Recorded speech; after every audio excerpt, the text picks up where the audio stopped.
আল্লাহ নবী মনে দুঃখে কষ্টে নবী আমার চোখের পানি ফেলতে ফেলতে হুজরা মোবারকে চলে আসলেন।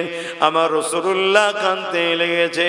আমার আল্লাহ আওয়াজ দিয়ে দিলে, আমার হাবিব আপনি কাঁদবেন না, আপনি একবার বলুন এদেরকে নেস্তেনাবুদ করে দেব।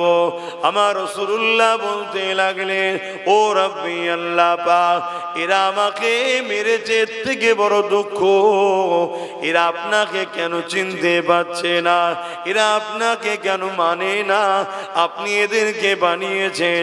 আমার আল্লাহ বললেন, হাবিব কেউ আমাকে মানুক চায় না মানুক, এতে আমি আল্লাহ আমার কোনো ক্ষতি হবে না। আমার হাবিব তামাম পৃথিবী মানুষ যদি আমাকে নাও মানে, আপনি তো আমাকে মানেন। অবশ্যই আমার রাসূলুল্লাহ বলতে লাগলেন, আশহাদু আল্লা ইলাহা ইল্লাল্লাহ, আল্লাহ পাক আমি সাক্ষী দিচ্ছি আপনি ছাড়া কোনো ইলাহ নাই। সঙ্গে সঙ্গে আমার আল্লাহ বললে, আমার হাবিব তামাম পৃথিবী মানুষ যদি আপনাকে নাও মানে, আমি আল্লাহ সাক্ষী দিচ্ছি ও আশহাদু আন্না মুহাম্মাদান আবদুহু ওয়া রাসূলুহু, আপনি আমার বান্দা ও রাসূল মুহাম্মদ। কে মানবে না মানবে এতে আপনারও কিছু যায় আসে না, আমারও কিছু যায় আসে না। কিন্তু রাসূল আমাদেরকে এত ভালোবাসে, পরের দিন আল্লাহ নবী আবার বেরিয়েছে, কিন্তু কেউ মানতে চাইছে না। আসার সময় যখন ফিরে আসছে মনে দুঃখ করে, হযরতে আবু বকর সিদ্দিকীর সঙ্গে দেখা হয়েছে। তখন শুধু আবু বকর ছিল। আল্লাহ নবী নূর নবী দয়া নবী সঙ্গে দেখা হয়েছে। আল্লাহ নবী বলছে, আবু বকর কেউ তো আমার কথা শুনছে না, আপনি কি আমার কথা শুনবেন? হযরতে আবু বকর সিদ্দিক জিজ্ঞেস করছে, হুজুর আপনি কি বলছেন? আল্লাহ নবী বললেন, লা ইলাহা ইল্লাল্লাহ আনা মুহাম্মদ रसूलुल्लाह, अल्लाह के सिवा दूसरा कोई माबूद नहीं, मैं मोहम्मद अल्लाह के रसूल हूँ। এটা মানবে? হযরত আবু বকর সিদ্দিক এই কথাটা শোনার সাথে সাথে কোনো প্রশ্ন না করে, কোনো রকম কোনো কিছু জিজ্ঞাসা না করে হযরত আবু বকর সিদ্দিক বলতে লাগলেন, ইয়া রাসূলুল্লাহ হাবিবাল্লাহ, এই প্রচারের তো আমি অপেক্ষায় ছিলাম, কবে আপনি প্রচারটা করবে?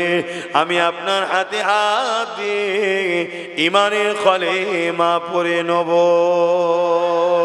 আল্লাহ নবী বললেন, এ আবু বকর কি করে তুমি জানলে? হযরত আবু বকর বলেছিলেন, ইয়া রাসূলুল্লাহ হাবিবাল্লাহ, আপনি যখন চাচা আবু তালেবের সাথে এমন করে মিশরিয়ার দিকে ব্যবসায় যাচ্ছিলেন, রাস্তায় এক ধর্মগুরু খ্রিস্টান পাদ্রী মেহমানের দাওয়াত দিয়ে আপনাকে পার্সোনাল ঘরে কথা বলছিল, আপনাকে জিজ্ঞাসা করেছিল, এ মুহাম্মদ আপনার পিঠটাকে একটু জুব্বাটা তুলে দেখাবেন। ওই সময় আপনি তাকে বলেছিলেন আপনি কি দেখতে চাইছেন? ওই ইহুদ খ্রিস্টান ধর্ম পণ্ডিতটা বলেছিল আপনার মধ্যে আখেরি নবী বৈশিষ্ট্য পাচ্ছে, আমি একটু দেখতে চাই মোহরে নবুয়তটা। ইয়া রাসূলুল্লাহ হাবিবাল্লাহ, ওই সময় আপনি তাকে বলেছিলেন আপনি যেটা দেখতে চাইছেন ওটা আমার কাছে রয়েছে, অর্থাৎ আমি আখেরি নবী। ওই সময় সেই খ্রিস্টান পাদ্রী আপনার চাচাকে বলেছিল এনাকে মক্কায় নিয়ে চলে যান, না ইহুদিরা দেখলে কতল শহীদ করে দেবে।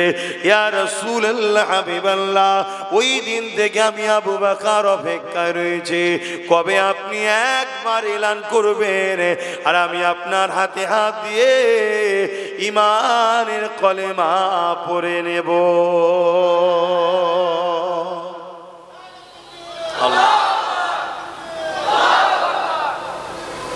আমার আজকে শরীর ভাই বড় ক্লান্ত লাগছে। আমি ওখানেও এসেছিলাম, ওখানেও বলেছি আমি কালকে অনেক দূরে জলসা ছিল, ডাইরেক্ট গেছি, মাহফিল করেছি, প্রায় 12 ঘন্টা একভাবে গাড়িতে।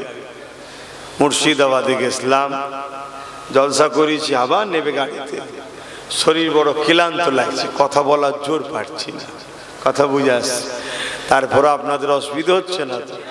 আমি দুটো কথা এসেছি যখন বলবো, কিন্তু চোখ জুড়ে আসছে, চোখ জুড়ে আসছে, একটা ঘোর এসেছে ঘুমে। তা আপনার একটু সরে সরে আসেন না, দরুদ শরীফ পড়তে পড়তে আসেন। আল্লাহুম্মা সাল্লি আলা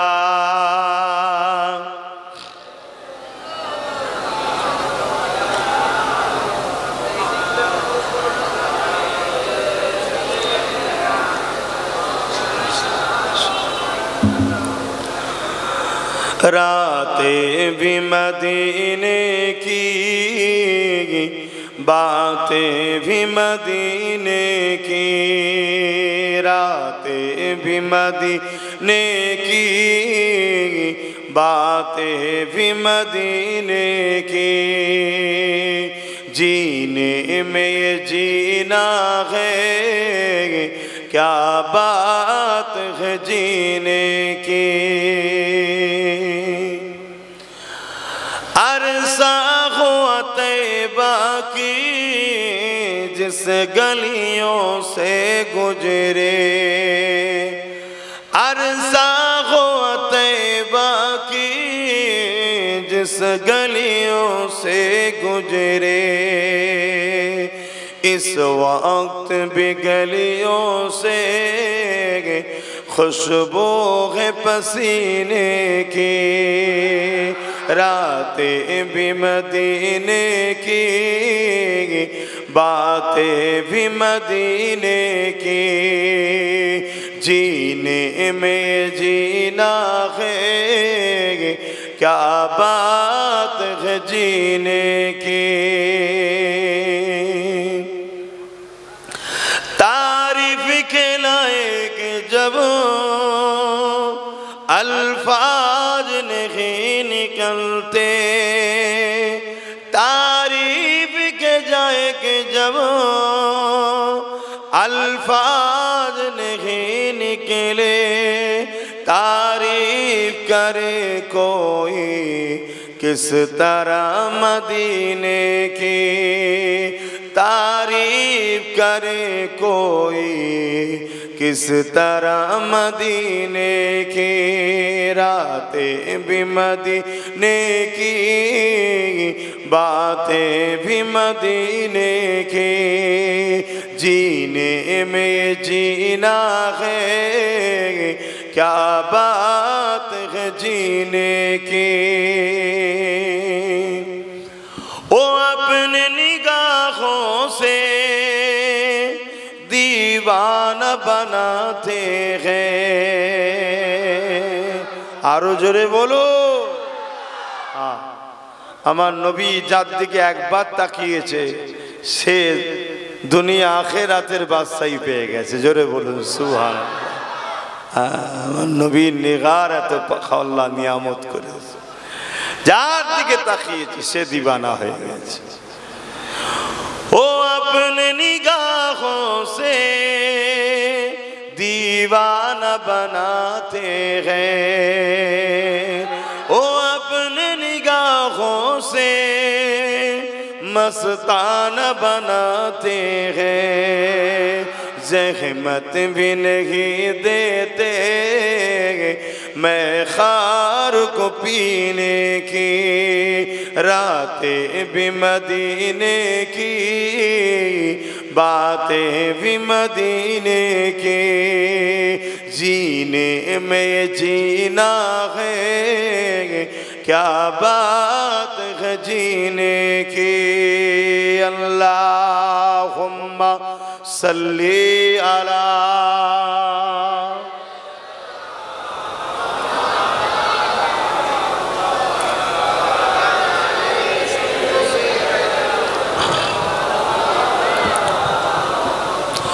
মুসলমান ছেলে মেয়েরা তরুণেরা এ নবী পাকের প্রেমিকেরা আল্লাহ নবী কতটা কষ্ট করে দিন ইসলামকে কায়েম করেছে। আল্লাহ নবীর জীবনে এমনও দিন গেছে আল্লাহ নবীকে মক্কার মুশরিক জালিমেরা শহীদ করে দিবার জন্য খুঁজছে। আমার নবী পাহাড়ে চলে গেছে, গাছের পাতা ফলমূল খেয়ে জীবন ধারণ করে এবং নবী আমার এমন করে রাত্রিরে গোপনে গোপনে আল্লাহ পাকের তৌহিদের বাণী এমন করে মানুষের কাছে দিতেছে। আজ আমরা সহজে পেয়েছি ইসলাম, আমাদের গুরুত্ব না ইসলাম নেই। আমাদের ছেলেরা ইসলাম থেকে অনেক দূরে সরে যাচ্ছে, কেন? সহজে পেয়েছি। যে কোনো জিনিস সহজে পেলে তার গুরুত্ব থাকে না।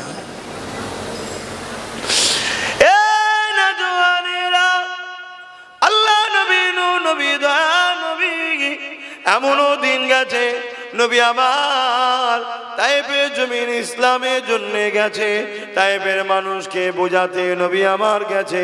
তায়েফের মানুষের আগে থেকে মক্কার মুশরিকেরা তায়েফের মানুষকে জানিয়ে দিয়েছে মুহাম্মদ রাসূলুল্লাহ যেতেছে। যা বলে ঠিকই বলে, কিন্তু মুহাম্মদ রাসূলের কথা যদি মেনে নেওয়া হয় এ তায়েফের সরদারেরা, তাহলে তোমাদের নেতৃত্ব কিন্তু চলে যাবে। কেন? মুহাম্মদ রাসূল গরিবের পক্ষে কথা বলে, ইনসাফের পক্ষে কথা বলে, মানবতার পক্ষে কথা বলে, ইনসানিয়াতের পক্ষে কথা বলে, খোদার্তদেরকে খানা দিবার কথা বলে, জুলুম মিটাবার কথা বলে, অন্যায় মিটাবার কথা বলে, ন্যায় প্রতিষ্ঠিত করার কথা বলে। এ তাইফের সরদারেরা যদি মুহাম্মদকে না রুখো তাহলে তোমাদের কিন্তু মানুষগুলো মুহাম্মদ রাসূলের দিকে চলে যাবে। চলে গেলে তোমাদের রাজত্ব চলে যাবে।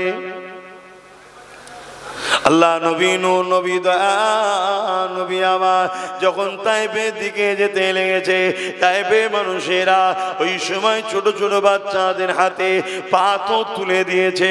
আল্লাহ নবীকে দূর থেকে দেখিয়ে দেয় ওই যে ব্যক্তিটা এসছে ওটা একটা পাগল। নাউযুবিল্লাহ বলেন।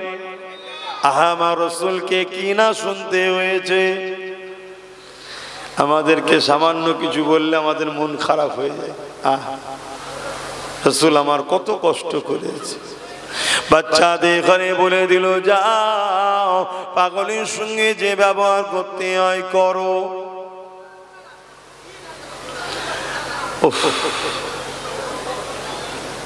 দেখো না এই সব মুসলমান, এরা সব মুসলমান। কমিটির ছেলেগুলো ওদেরকে বলছে কেন ভিড় কইনি বাবা, ভেতরে যা। তোরা ওখানে দাঁড়িয়ে আছিস কেন? যুবকগুলো ওখানে দাঁড়িয়ে আছিস কেন?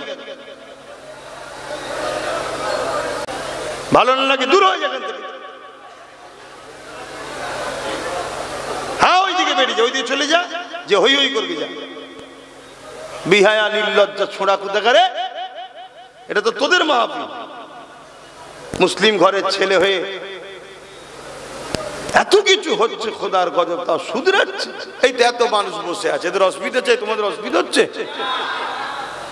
তোদের কি খোদার গজব লেগেছে? বসতে মন যায় না? দাঁড়িয়ে থাকলেই কথা হবে, ঠুকুর মুকুর হবে, রাস্তা জাম হবে, দুটো লোক দুটো খারাপ কথা বলবে। একদম বিয়াদবি করবে না, ভালো না লাগে দূরে সরে যাও। আমরা যা আছে আলহামদুলিল্লাহ, কি আলহামদুলিল্লাহ বলে, কিন্তু মনে রেখে দিও দুনিয়ায় জান্নাতের বাগান থেকে দূরে থাকছো, আখিরাতেও থাকার আশাটা করে রেখে দিও। তখন যেন বলুনি আগে আগে যাব। কি এটা নিয়ম? এখানে সব জিনিসের আগে প্রথম ঘরের মাঠে ট্রেনিং দিতে হয়, তারপরে তো ন্যাশনাল খেলতে হয়। তুমি জমিনে আগে ট্রেনিং নাও, জান্নাতে বসার আদব কায়দা শেখো, তবে তো আল্লাহ তোমাকে পরকালে জান্নাতে দেবে। তুমি গানে বসলে, যাত্রায় বসলে, ফাংশনে বসলে, সিনেমায় বসলে, বেঈমান কাফের মুশরিক নেতাদের মুখের দিকে চেয়ে বসে আছো, তো উলামাদের কাছে বসবে না? হ্যাঁ কি গো, কথা বুঝছেন তো নাকি? আমার কথায় কি অসুবিধা হচ্ছে? এতে এত মানুষ বসে আছে। তোদের যদি ভালো না লাগে বাবা, আমাদের যদি না হোস, এখন মুসলমান তো সব অনেক কোয়ালিটির হয়ে গেছে না কি? আমিও ওপেন বলা পছন্দ করি। তা তোদের যদি ভালো না লাগে তোরা তোদের জায়গায় থাক না বাবা। আমরা যারা একে অপরে ভালো লাগে এক জায়গায় হই না। তোরা যখন খুব চালাক দূরেই থাক না, আমরা যখন খুব বোকা বোকা হয়েই থাকি না। তবে মনে রেখে দিও, নতওয়ালা লোককে আল্লাহ পছন্দ করে। জোরে বলুন সুবহান।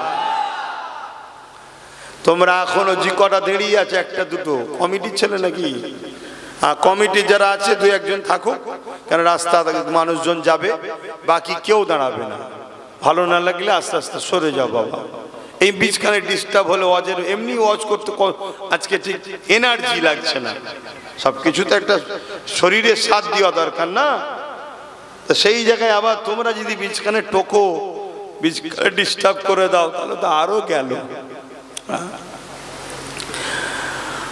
আল্লাহ নবী তায়েফের বুকে যাচ্ছে আর বাচ্চাগুলো রসুলে পাক সাল্লাল্লাহু আলাইহি ওয়াসাল্লামকে পাথরলে ছুঁড়ে ছুঁড়ে মারছে। হাই রে হাই মুসলমান, তোদের দিলে একটু ব্যথা হয়নি? হ্যাঁ, যেমন নবী কত কষ্ট করেছে ইসলামের জন্য। আল্লাহ পাক এমনি বলেনি যে নবী পাক সাল্লাল্লাহু আলাইহি সাল্লাম মুমিনদের জানের থেকেও কাছে। জোরে বলুন সুবহানাল্লাহ। আর নবী পাক এমনি বলেনি ঈমান হলো লা ইউমিনু আহাদুকুম হাত্তা আকুনা হাব্বা ইলাইহি মিন ওয়ালিদিহি ওয়া ওয়ালাদিহি ওয়ান নাসি আজমাইন। যতক্ষণ পর্যন্ত তোরা তোদের নিজের জানের থেকেও বেশি আমার রসুলকে ভালো না বাসতে পারবে, বাপ মা পরিবার সন্তান জমি জায়গা ঘর বাড়ি এমনকি নিজের জানের থেকেও বেশি, ততক্ষণ পর্যন্ত তোমরা ঈমানদার নয়। আর যে ঈমানদার নয় তার বাপ হাজী সাহেব তো কি হয়েছে? সে জান্নাতে যাবে। কথা বুঝছেন তো নাকি? তার মা নামাজি মুসল্লি, সে জান্নাতে যাবে। তা নামাজি মুসল্লি হাজী সাহেব এর ঘরে জন্ম লিদি সে ঈমানদার না হয় জান্নাত যাবে নাকি?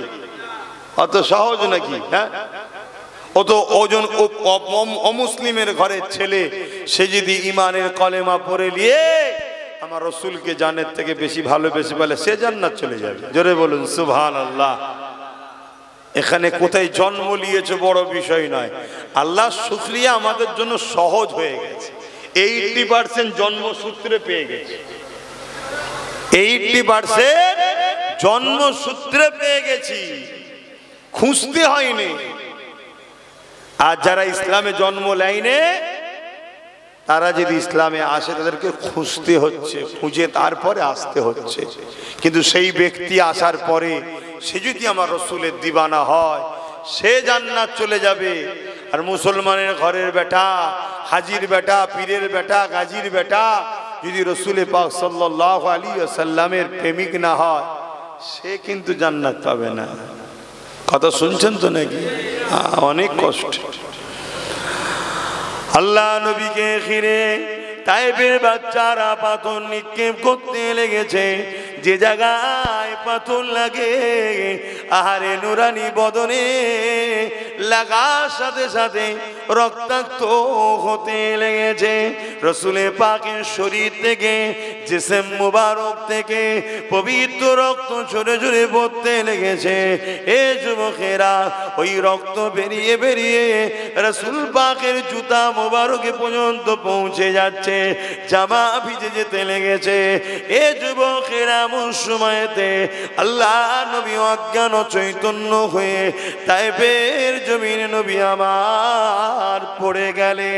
একটু ভাবো গো যুবক, একটু ভাবেন বাপ মায়েরা, কত কষ্ট করেছে নবী আমার, অথচ আল্লাহ বলেছে হাবিব আপনি সত্যের মেসেজ প্রচার করে দেন। কে নেবে না নেবে আমি আল্লাহ তার থেকে বুঝে নেব। হাবিব আপনি বেশি কষ্ট করবেন না। আমার নবীকে আল্লাহ বেশি কষ্ট করতে বলেনি, নবী করছে। কেন? আমার উম্মত, যদি আমি এদেরকে ইসলাম না দিই, এদের জন্য কষ্ট দিয়ে না করি, এসব বরবাদ জাহান্নামী হয়ে যাবে। এজন্য রসুল কষ্ট করছে।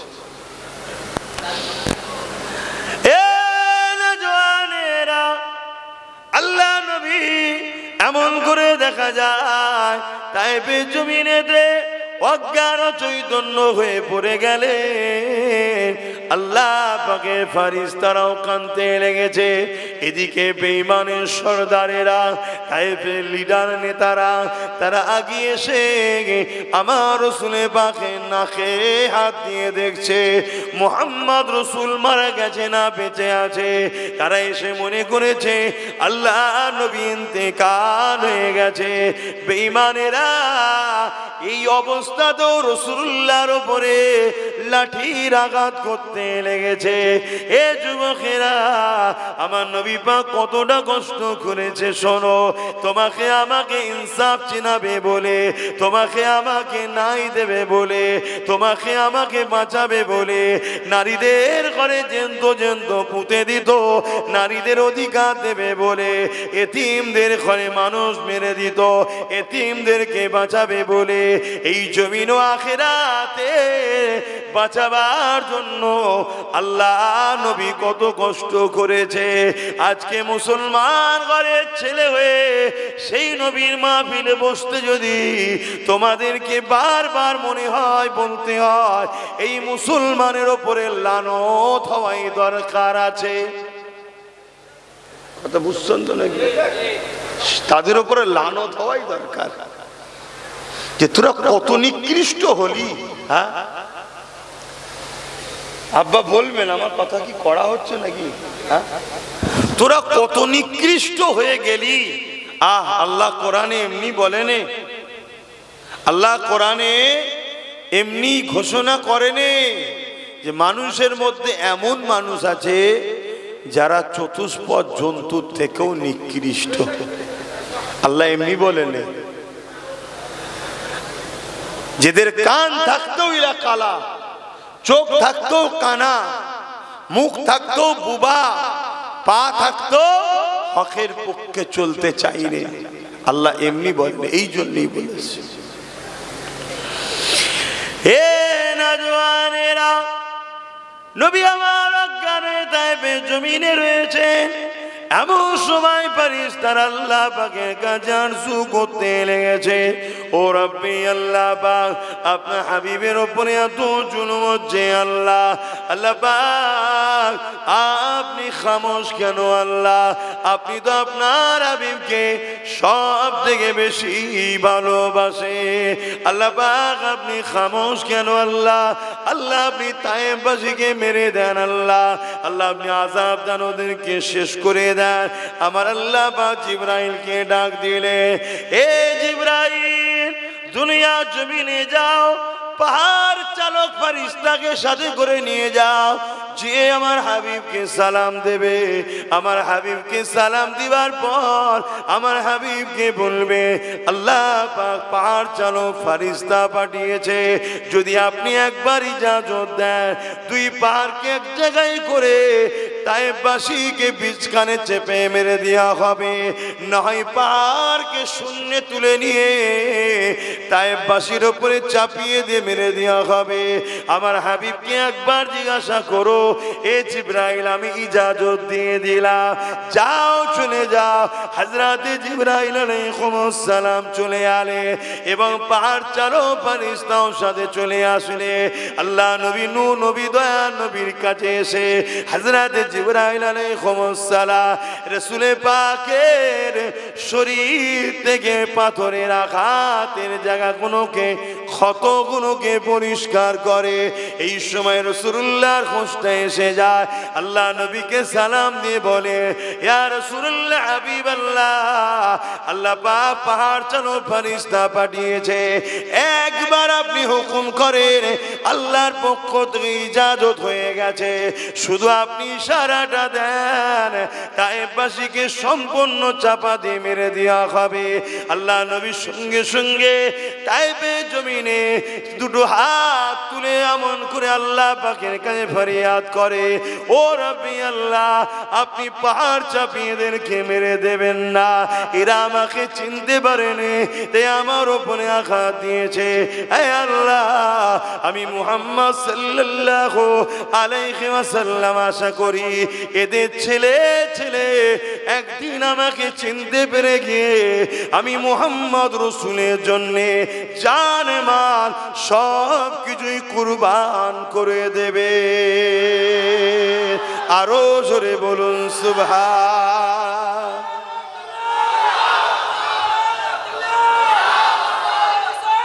ইয়া রাসূলুল্লাহ, আল্লাহ পাক আওয়াজ দিচ্ছে, জিবরাইল, আমার হাবিবকে আমি যা ভালোবাসি কেউ অতটা ভালোবাসতে পারবেও না। আর আমার হাবিব, কুল কায়নাতকে একদিকে রাখো, আমার হাবিবকে একদিকে রাখো, আমি আল্লাহ আমার হাবিবকে সবকিছুর আগে বেশি ভালোবাসি। জোরে বলুন সুবহানাল্লাহ। তারপরেও কেন মারিনি জিবরাইল বুঝতে পারছো?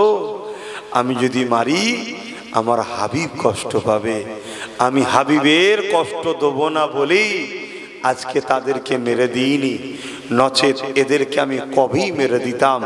আমার হাবিবকে যেদিন এরা আঘাত দিয়েছিল প্রথম কাবায়, সেদিনই এদেরকে শেষ করে দিতাম, কিন্তু আমার হাবিব মারলে কষ্ট পাবে। হে ভাইরা, আজও আমাদেরকে আল্লাহ মেরে দিত। আমরা আজ যা করছি, আল্লাহ আমাদেরকে কবে দুনিয়া ধ্বংস করে দিত।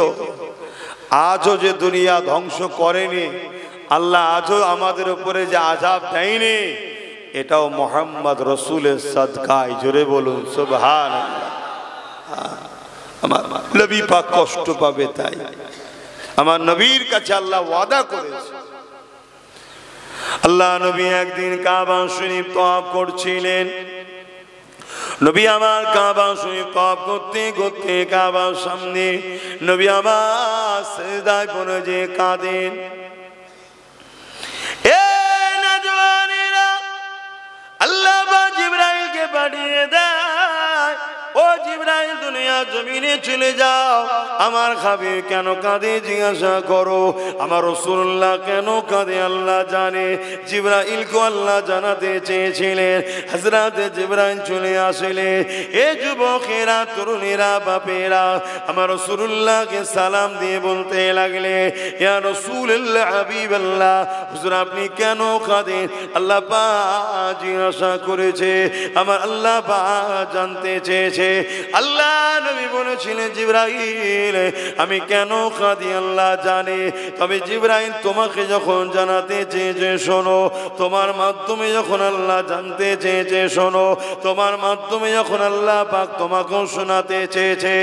এ জিবরাইল, আমি যখনই কেঁদেছি, ওই কান্নাটা আমার গুনাহগার উম্মত উম্মতীদের জন্য কেঁদেছি।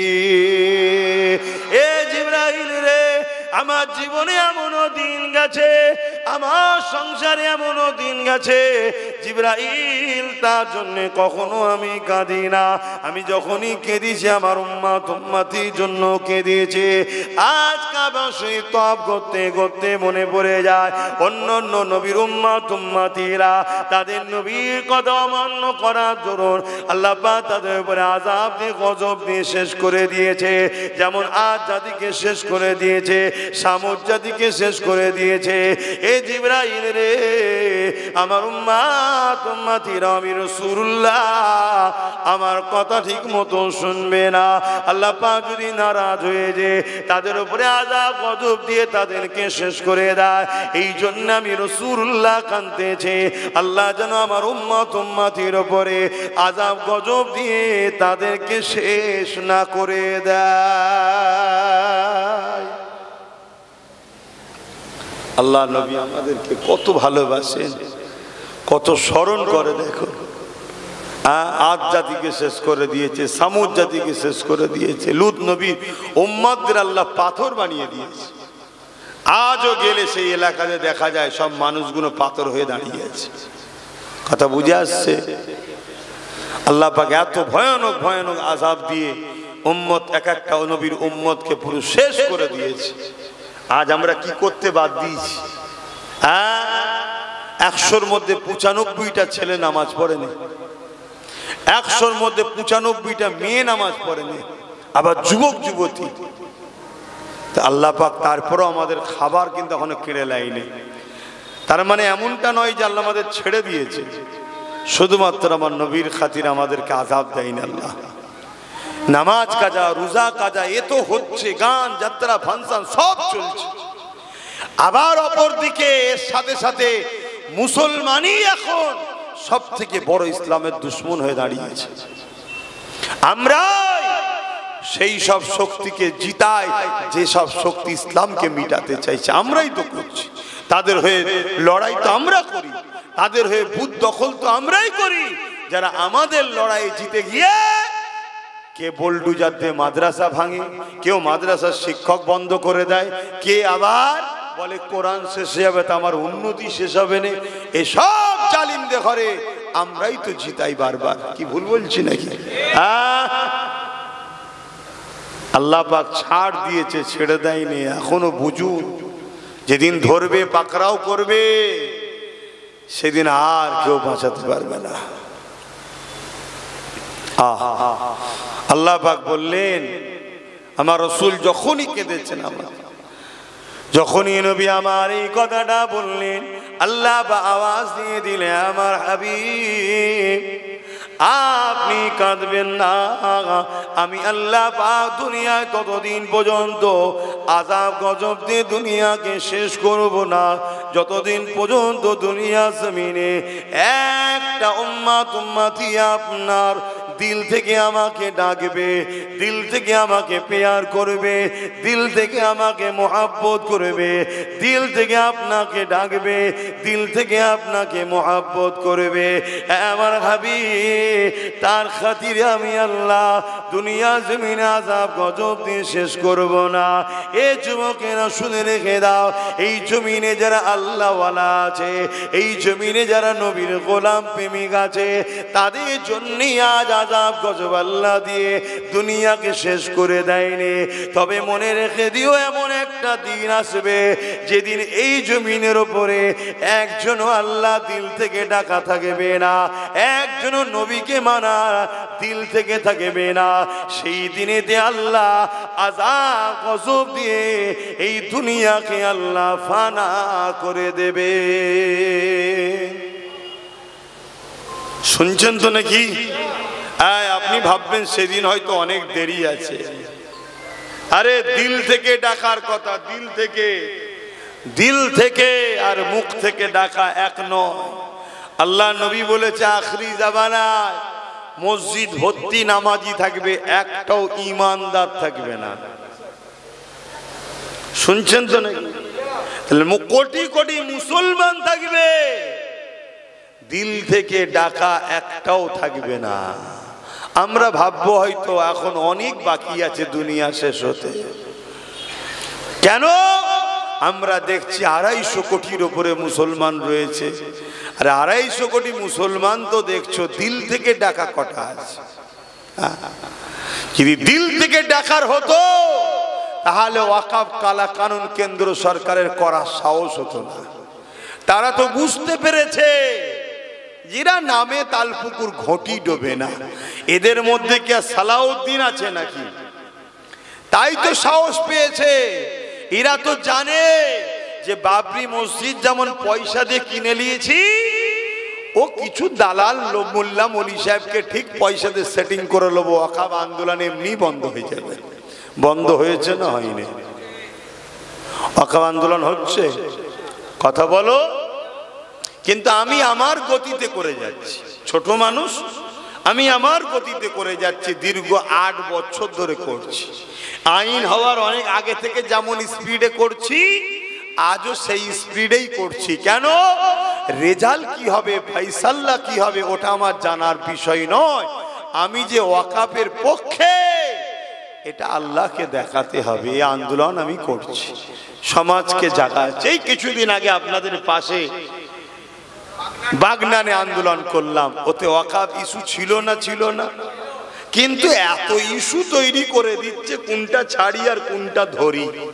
কি হ্যাঁ, নতুন করে আবার একটা ইস্যু শুরু হয়েছে, আপনাদের কাছে খবর আছে কি জানি না। ইস্যুটা হলো ওবিসি ইস্যু। কি ইস্যু?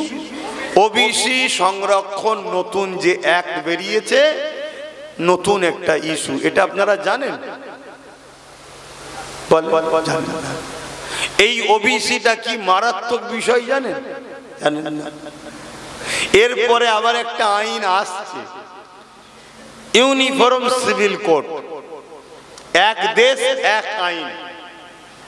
আপনি আপনার ধর্ম অনুযায়ী বিবাহ করতে পারবেন না, আপনি আপনার ধর্ম অনুযায়ী চলতে পারবেন না।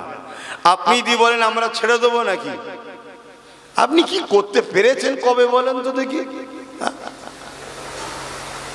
প্রথম তো আপনাকে আজ থেকে 5 বছর আগে বলেছিলাম যে প্রথমে তোমাদের নাগরিকত্ব কেড়ে ডিভোটার করবে, তারপরে তোমাদেরকে আস্তে আস্তে সাইজ করবে।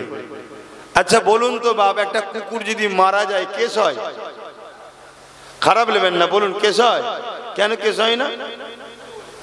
ওর কাগজপত্র নেই, তাই ডিভোটার, যেটা বাংলায় বুঝবেন। কথা বুঝছেন না বোঝেন না? তাহলে আমাকে আপনাকে যদি ওই লাইনে নিয়ে চলে যাই, মারলে মরলে আর কেস আছে? কথা কিছু বুঝছেন? সেই পরিকল্পনা হচ্ছে, সেই পরিকল্পনা হচ্ছে। তো কথা বুঝে আসছে? আপনাদের তো খবরই নাই যে কি হচ্ছে আপনাদের পিছনে। আর এই গুণ আব্বাস সিদ্দিকী একটু জানিয়ে দেয় বলে যারা আপনাদের মিটাতে চাই তারা আমার বিরুদ্ধে লেগে যায়। কথা বুঝে আসছে না? নাই? যদি এতই মুসলিম দরদি হও, তা আমি তো ওপেন দাওয়াত দিচ্ছি, আসো না একসাথে লড়ি। কি তুমি বলছো তুমি চুপ করে বসো, আমি তোমার হয়ে লড়ছি। আমি তোমাকে কি করে 100% বিশ্বাস করি বলো তো ভাই? তুমি যদি বিক্রি করে দাও আমাদের ঘরে, তাহলে একসাথে মিলে লড়লে অসুবিধা আছে? তাতে তুমি 70% লাও, আমি 30% নিই, কি অসুবিধা হচ্ছে? ঠিক আছে 80% লাও, আমি 20% নিই। না, পুরো 100%ই আমি নেবো। আচ্ছা বলুন তো ভাই, একটা বন্ধুর মোটরসাইকেলে উঠেছেন আপনি, মোটরসাইকেল চাপবো। মোটরসাইকেল চাপার বড় শখ, নতুন নতুন সময় তখন। মোটরসাইকেল করে নিয়ে যে বজলাল চক চৌমাথায় নেবিয়ে দিয়ে আর পালিয়ে গেছে। বলছে দাঁড়া আসছি, পকেটে পয়সা নাই। কি করতে হবে এবার? হেঁটে হেঁটে আসতে হবে তো নাকি? আর পয়সা থাকলে যে নেড়া হয় বেলতলায় যদি একবার বেল পরে আর কোনোদিন যাবে? কথা বলে। তা যার মুখে আমরা ইসলাম বিদ্বেষী স্লোগান পাচ্ছি, যে বারবার আমাদেরকে ঠকাচ্ছে, তার উপরে 100% বিশ্বাস করা যায় কি? এরপরেও যখন তুমি বলছো আমি তোমাদের বাঁচাতে চাই, যদি সত্যি হয় তা আমরা যাতে খুশি সেটা তুই মানছিস না কেন? ঠিক না বেটি? আমরা চাই একসাথে পার্টনার হয়ে কাজ করি, ঠিক না বেটি? কর্মচারী বানাচ্ছিস কেন? একটু মালিকানা দে না, তাতে 10% শেয়ার থাক, 20% শেয়ার দে। কথা বুঝছেন তো নাকি? না, ও দেবো না, কর্মচারী হয়ে থাকো। আজকে আমি কর্মচারী তোমার দোকানে, ধরো কালকে তুমি আমায় বার করে দিতে পারো তো নাকি? জোরে বলো, তখন আমি কি করব? কিছু করার আছে? কিন্তু আমার চট দিয়ে ছিটে বেড়া ঘেরা একটা ছোট্ট চায়ের দোকান হোক, মুদিখানার হোক, পানের ঘুমটি হোক, কিন্তু আমি কর্মচারী নয়, আমি মালিক। আমাকে কেউ বার কোনোদিন করতে পারবে? এই এক দোকান থেকে 10 দোকান কষ্ট মেহনত চেষ্টা করলে আল্লাহর দয়াতে হতে পারে না? পারে না? আমার ছেলে 10 দোকানেরই মালিক হবে না? হবে না? আর আজকে যার দোকানের কর্মচারী, ছেলে কর্মচারী হবে কি পরের কথা, আমায় কাল বার করে দিতে পারে না? পারে না? তাহলে নিজেদের ভাবা দরকার আছে না? না, কথা বুঝে আসছে না? না, এতে যদি বলো যে ছোট ছোট না করে এক কাজ কর, একটা বড় শপিং মল করি, তা চলো 100টা দোকান হবে, 80টা তুমি নেবে, 20টা আমার থাক না, কিন্তু 100টাই তুমি নেবে। আর খাটবো আমরা, এটা হতে পারে? এই দিকে আব্বাস সিদ্দিকী নেই। এই যে বুঝাচ্ছি, কেন এ কথা বুঝাচ্ছি, যখন ওর মধ্যে আমি থাকবো, কি হচ্ছে না হচ্ছে সব খবর পাবো না পাবো না, আর যখনই পাবো বাইরে এসে বলতে পারবো এই তোদের এই প্ল্যান হচ্ছে। যেমন ওবিসি, এই ওবিসিটা কি জিনিস আমি জানতাম? আমি জানি না, কিন্তু আমার একজনকে ওর মধ্যে দিয়া আছে, আমার একজন ওর মধ্যে দিয়া আছে, সে কাগজটা বার করে দেখেছে, দেখছে যে ওবিসিটা পুরো মুসলিম জাতিকে গলা টিপে মেরে দেওয়ার থেকেও খাতারনাক, দোদ গিয়ে মারার একটা পরিকল্পনার নাম হলো ওবিসি। গুলি করে মারার থেকেও, অস্ত্র দিয়ে, ধারালো অস্ত্র দিয়ে খুন করার থেকেও মারাত্মক ডেঞ্জারাস জিনিস হচ্ছে ওবিসি। কি ওবিসি? নতুন যে একটা বেরিয়েছে তার মধ্যে এমন সিস্টেম করেছে, ইচ্ছা করে সংবিধানের যে ধারা, সেই ধারাগুলোকে লঙ্ঘন করে একটা ওবিসি খসড়া তৈরি করেছে, যে ওবিসি খসড়ায় আগামী 100 বছর মুসলিম জাতির বাচ্চারা কোনো চাকরি কর্ম উঠে দাঁড়াতে পারবে না। শুনছেন তো? এই যে আমরা স্কুলে চাকরি, কি বলে, আমাদের ছেলেরা, গরিব ছেলেরা ভালো ভালো কলেজ টলেজে পড়ার চান্স পাচ্ছিল, যে ক্যাটাগরি দ্বারা, যে ভ্যাকান্সি, যে কোটা, ওই কোটাটাকে বলা হয় ওবিসি কোটা, ওবিসি দ্বারা পাচ্ছিল। এবছরে মুসলিম ছেলেরা একটা ভালো কলেজে চান্স পাচ্ছে না, এই ওবিসি গন্ডগোল হওয়ার দরুন। দ্বিতীয় নম্বর, একটা দুটো হলো ডাক্তার হচ্ছিল, আইএস আইপিএস অফিসার হচ্ছিল মুসলমান, আর একটাও হবে না। ইচ্ছা করে রাজ্য সরকার এই ওবিসিটাকে গন্ডগোল করে দিয়েছে। কিন্তু আমাদের কোনো খবর আছে? কথা বলেন, খবর নেই। আমাদের কাছে শুধু একটাই খবর আছে, রাজ্য সরকারকে সাথ না দিলে বিজেপি চলে আসবে, বিজেপি এলে আমাদের ঘরে মেরে ফেলবে। এই একটাই খবর আছে, বাকি আর কোনো খবর নেই। অর্থাৎ আল্লাহ আমাদেরকে মারবে না, বিজেপি মারবে, আল্লাহ আমাদেরকে বাঁচাবে না, দিদি বাঁচাবে। এরা মুসলমান? এই কথা কি খারাপ লেগেছে নাকি? মানে কিভাবে আমাদেরকে অন্ধকারের মধ্যে রেখেছে, ভয় দেখাও আর আমার কাছে আসো, তুমি আমার গোলাম হয়ে থাকো, আমি যে ভিক্ষা দেবো খা, ওতেই খা, যেদিন প্রয়োজন হবে আমার মেহমান, আমার কুটুম নাগপুর থেকে আসবে, একটা একটা করে জবাই করবো তোদের ঘরে। কুটুম এলে কি করেন? মুরগি জবাই করেন তো নাকি? কথা বলছেন না কেন? নাগপুর থেকে যখন আসে তখন একটা দুটো করে মুসলমান মেরে খুশি করে। দেখুন এই যে আমি সব সাইজ করছি মুসলমান।